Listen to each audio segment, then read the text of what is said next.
Hi everybody, it's Tina from Tina's Messy Crafty Life, and I'm here with day 28. And this one is one that I used something prior.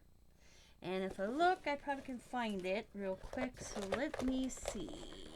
It's not hard to find because I got them all in order.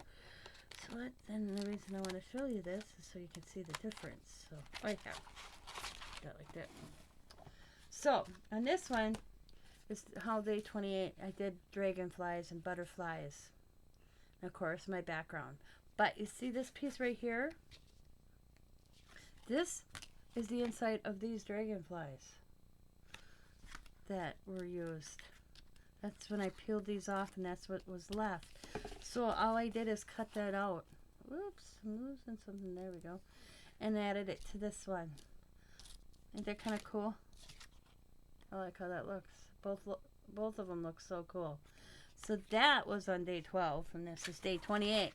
So, thanks for watching, guys. I hope you liked the card. As always, we are on #GelPost card play, day 28.